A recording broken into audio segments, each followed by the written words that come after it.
Assalamualaikum warahmatullahi wabarakatuh. Saudaraku yang Anda cintai di seluruh jagat raya ini, salam sejahtera selalu. Om Swastiastu, Namo Buddhaya, salam kebajikan, salam semesta bagi kita semua. Rahayu, Rahayu, Rahayu, Salam Sagung Dumadi. Saudaraku yang Anda cintai, dalam tidurku aku bermimpi yang aneh, karena telah sekian lama Ana dalam melaksanakan ibadah sudah menyembunyikan diri agar tidak diketahui halayak umum. Dalam arti Ana sengaja sholat menyendiri agar tidak dipuji-puji oleh orang.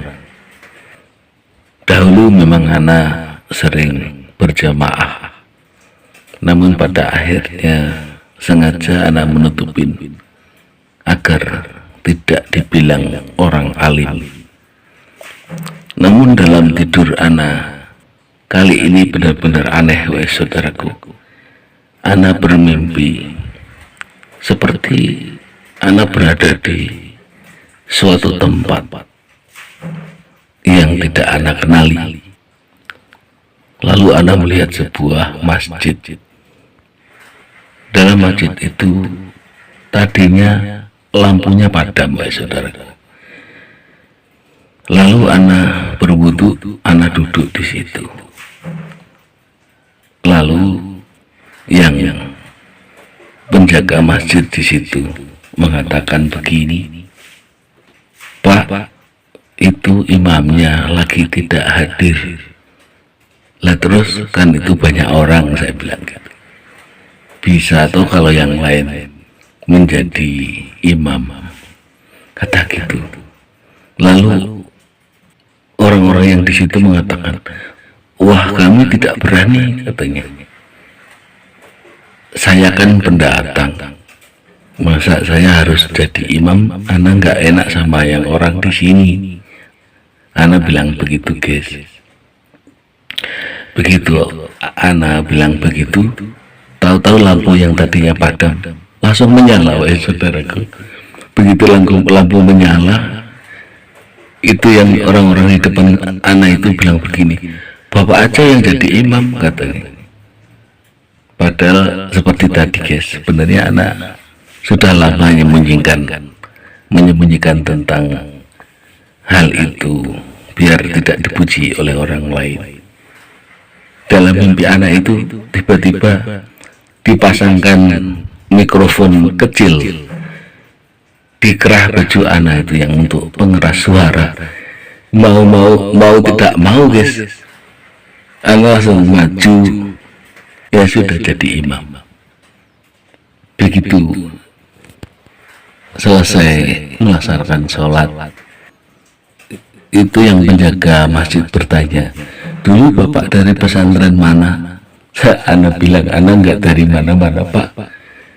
"Ah, masa gitu?" Itu tajudnya bagus, katanya. Waktu dalam mimpi, guys, Ana bercerita ini tidak Ana lebihkan, tidak Ana kurangi. Ana menceritakan apa adanya yang Ana alami dalam mimpi.